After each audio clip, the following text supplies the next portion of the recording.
मणिपुर में जातीय हिंसा के खिलाफ राष्ट्रवादी कांग्रेस पार्टी राकपा के शरद पवार गुट के केंद्रीय कार्यालय से मौन धारण और मुख पर काली पट्टी बांधकर विरोध प्रदर्शन राज्यसभा सांसद राष्ट्रीय अध्यक्षा महिला मोर्चा फौजिया खान के नेतृत्व में किया गया।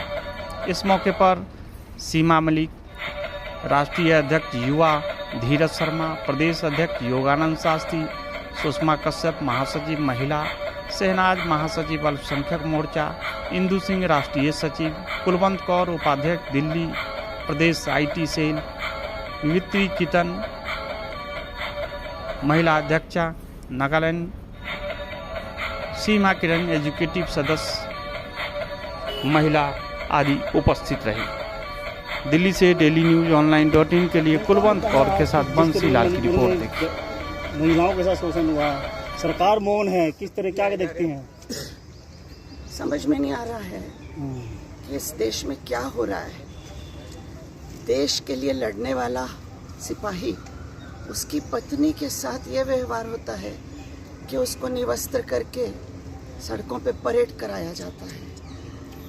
जो हमारे देश को सम्मान लाने वाली, हमारे मेडल लाने वाली महिलाएं हैं, हमारी बहनें, उनको 3-4 महीने सड़क पर अपनी प्रोटेस्ट करना पड़ती है न्याय के लिए, लेकिन सरकार उस MP को बचाते रहती है जिसके लिए वो आरोप कर रहे हैं। ये ऐसे घटिया हालात इस देश में क्यों हो रहे हैं? ये इसलिए हो रहे हैं कि न्याय का मजाक उड़ाया जा रहा है। और गुजरात में जब बिल्किस बानो 13 लोगों के साथ जिनकी बलात्कार और हत्या की गई थी, उनको सुप्रीम कोर्ट ने सज़ा सुनाई थी और उसके बाद उनको छोड़ दिया गया था और उनका फूलों से स्वागत किया गया था। तो अगर इस तरह का कल्चर इस देश में अगर हो जाए तो फिर तो ये सब हालात होने ही वाले हैं। और ये एक जगह की घटना नहीं है, देश में कितने हैं BJP के MLAs भी हैं जो बलात्कार के आरोप में पकड़े जा रहे हैं। इस तरह का माहौल, और उस पर प्रधानमंत्री जी की चुप्पी, एक शब्द भी नहीं बोल रहे हैं, ना प्रधानमंत्री ना हमारे राष्ट्रपति जो खुद आदिवासी हैं। अगर आदिवासियों के सम्मान में वो नहीं बोलेंगी तो कौन बोलेगा? न वो बोली, न वहाँ के चीफ मिनिस्टर बोले, न प्रधानमंत्री बोले। किसी को कोई फर्क नहीं पड़ रहा है। महिलाओं पर अत्याचार हो रहा है और इसीलिए आज ये महिलाएं सब मुंह पे काली पट्टी बांध के निकले हैं कि महिलाओं की आवाज़ अब बंद हो गई है इस देश में। बहुत ही अफसोसनाक चित्र है।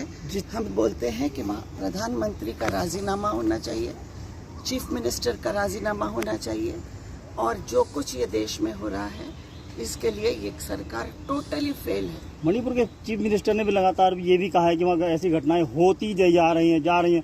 कितनी दयनीय स्थिति है मणिपुर की, और जो सरकार जिस तरीके से बोल रही है, वहाँ के चीफ मिनिस्टर ये बोल रहे हैं, तो क्या देखते हैं कि बिंदी सरकार संवेदनशील हो गई है, बिल्कुल उनके जहन में कुछ दिमाग नाम की चीज है नहीं। चाहे तो हिंसा बिल्कुल बंद हो जाती है। सरकार ने सच में चाहना चाहिए।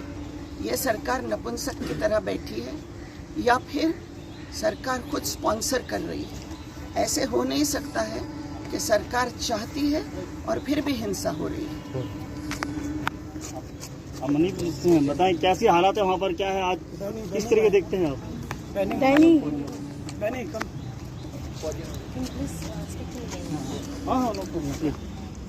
What is the position of the Manipur present time? Okay, actually I'm from Nagaland. I'm representing NMC Nagaland.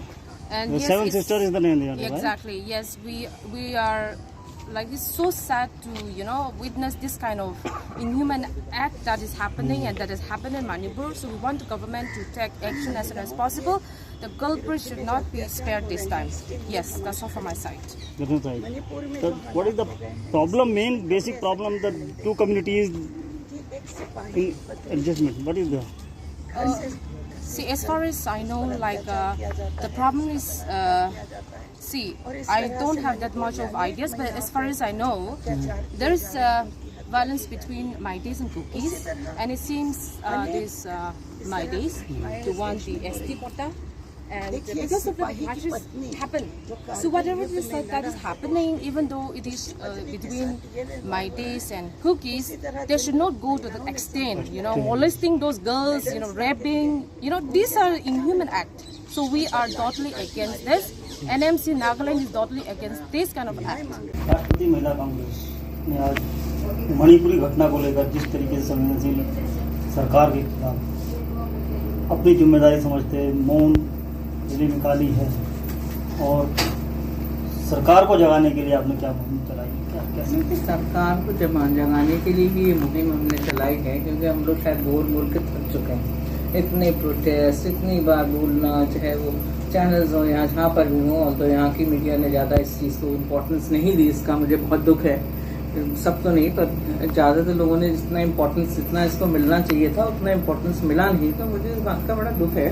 और आज तो हमारे पास वर्ड्स नहीं है, निशब्द हैं हम, शायद इसीलिए हम काली पट्टियाँ बांध के हम लोग प्रोटेस्ट कर रहे हैं। और देखिए, जिस तरह से मैं केवल ये जो मणिपुर का तो है ही जो भी, उसके ऊपर ये सवाल उठाना कि ये टाइमिंग, ये क्या टाइमिंग है वीडियो की, दे आर नॉट बॉदर्ड कि वहाँ पर क्या हुआ, वो बॉदर्ड है कि टाइमिंग क्या है इसकी। तो और ये उनको राजस्थान की या किसी भी स्टेट की किसी भी घटना से कंपेयर करना मुझे नहीं लगता कि कोई ठीक बात है। वैसे भी किसी भी, चाहे वो पश्चिम बंगाल हो या जहाँ भी हो, तो हम लोग उसकी एक कड़ी निंदा किसी भी चीज़ की करते हैं अगर कोई भी ऐसी घटना किसी भी देश के किसी भी कोने में हुई है, और उनके ऊपर कड़ा। देखिए, राजस्थान की जहाँ तक बात है, वहाँ पर उन्होंने एक्शन लिया है, वहाँ के जो चीफ मिनिस्टर हैं, और लोग पकड़े गए हैं, और वो भी BJP के कार्यकर्ता निकले हैं। तो मुझे नहीं लगता कि मैं इसमें क्या बोलूं, पर ये आप देखिए, आज जितनी भी आज का जो हमारा प्रोटेस्ट है मणिपुर के लिए तो है ही, पर साथ में जितने आप देखिए, अभी 2-3 दिन पहले क्या हुआ है, गोपाल कांडा जी ने गीतिका के जो उसमें इन्वॉल्व थे, उन्होंने BJP ज्वाइन कर लिया। राम रहीम जी को बड़ी लंबी पेरोल मिल गई, और जो ब्रिजभूषण जी हैं उनको तो जमानत मिल गई। तो किस तरह की बिल्किस बानो के, देखिए ये चीज़ें सब जगह होती हैं, पर हम जो चीज़ को कंडम करते हैं, एक तो इतने दिन से वहाँ पे गृह युद्ध जैसे हालात हो रहे हैं, और उसके लिए आप कुछ कर ही नहीं रहे, आप चुप हैं। प्रधानमंत्री चुप हैं, उनके पास हर जगह जाने का टाइम है, चाहे वो अमेरिका हो, चाहे वो फ्रांस हो, सब जगह जा रहे हैं, पर उनके पास टाइम नहीं है मणिपुर में आने के लिए। शायद अपने मणिपुर को अपने देश का हिस्सा नहीं मानते वो। और देखिए, जिस तरह की घटनाएं हुई हैं, मैं BJP के बारे में सिर्फ ये कहना चाहती हूँ कि आज तक हम लोग कभी भी ये नहीं करते कि हम उनको महिमा मंडल उनका गाय, किसी ने भी कुछ करा तो हम कंडम ही करते हैं। आप बिल्किस बानो के हत्यारों को छोड़ के माला पहनाते हैं। कठुआ के जो रेप कांड हुआ, उसमें आप उनको ले जाते हैं, एक जुलूस निकालते हैं आप तिरंगे झंडे के साथ। तो ये बहुत जो गलत ट्रेंड पड़ रहा है कि जो भी लोग होते हैं उनको आप एक मतलब सेलिब्रिटी की तरह यू आर ट्रीटिंग देम।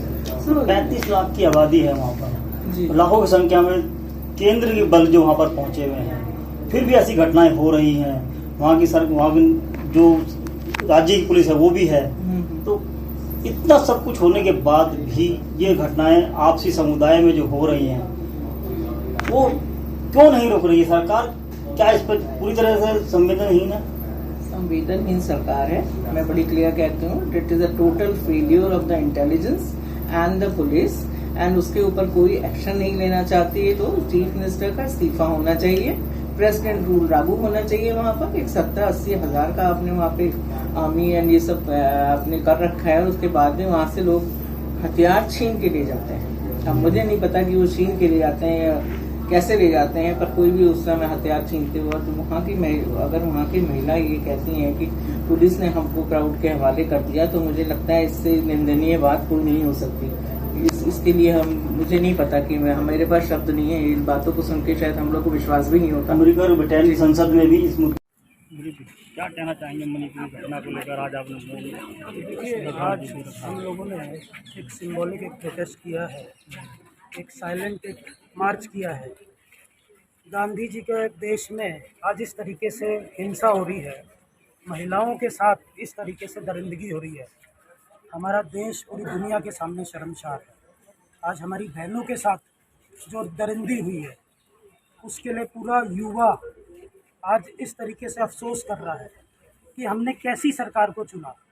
आज 75 दिन से ऊपर हो गए हैं और ये सरकार चुप है। प्रधानमंत्री जी का जवाब सुनने के लिए, जो हमेशा 56 इंच की छाती की बात करते हैं, आज उनकी जबान चुप है। संसद में हम चाहते थे कि वो कुछ बोलें इस विषय पे, इस पर कोई कार्रवाई करे, लेकिन सब चुप है। भाजपा इसको कभी बंगाल की इससे कंपेयर कर रही है। अरे ये राजनीति का समय नहीं है। बंगाल की महिलाओं हो, मणिपुर की महिलाओं हो, सबका सम्मान, सबकी इज्जत बराबर है। इसको आप पॉलिटिसाइज मत कीजिए। मणिपुर में जिस तरीके से सांप्रदायिक माहौल बिगाड़ने का काम हो रहा है, इसके पीछे मैं भाजपा को जिम्मेवार मानता हूँ। संसद में अगर हमारे प्रधानमंत्री कश्मीर फाइल को प्रमोट करते हैं, केरला स्टोरी को प्रमोट करते हैं, तो आज उसी का नतीजा है कि इस देश में इस तरीके का माहौल है। हमें ये नफरत के माहौल को मिटाना चाहिए। आज हमें ज़रूरत है कि देश में एक भाईचारा आए, एक अमन आए, एक शांति आए। हमें एक दूसरे से नफरत नहीं करना है। ऐसी नफरत किस काम की जो हमारी महिलाओं, हमारी घर की बेटियों के साथ इस तरीके का व्यवहार हो।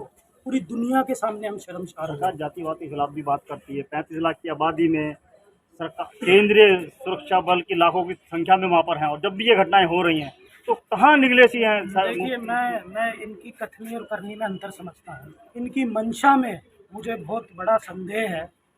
ये बोलते कुछ है और करते कुछ है। अगर सरकार चाहे, आज भाजपा अपने आप को इतना ताकतवर बताती है, आज केंद्र में उनकी सरकार है, प्रदेश में उनकी सरकार है, फिर भी अगर इस तरीके की घटना हो रही है तो कहीं ना कहीं वो जिम्मेवार है। नैतिकता के आधार पे प्रधानमंत्री जी को भी अपने पद से इस्तीफा देना चाहिए और सीएम को भी अपने पद से बर्खास्त करना चाहिए। वहाँ पे राष्ट्रपति शासन लागू होना चाहिए। लाखों की संख्या में रिहेबिलिटेशन में लोग रह रहे हैं, उनको सुरक्षा नहीं, खाने पीने की चीज़ें भी नहीं वहाँ पर हैं। क्या किस तरह के देखते हैं, जिम्मेदारी क्या रहती है? ये हर जगह पे डिस्टर्बेंस है। ये सरकार अपनी जिम्मेवारी नहीं निभा रही है। जहाँ भी इनको राजनीति करनी है, बस ये राजनीति करना चाहते हैं।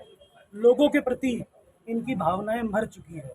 अब ये हमारी जिम्मेवारी है, और ख़ास तौर पे मैं अपने युवा साथियों को आह्वान करता हूँ कि अब अपनी माता और बहनों की सुरक्षा और इज्जत की खातिर अगर अब हमें लड़ना है तो हम लड़ने में कम नहीं हटेंगे, पीछे नहीं हटेंगे। Thank you.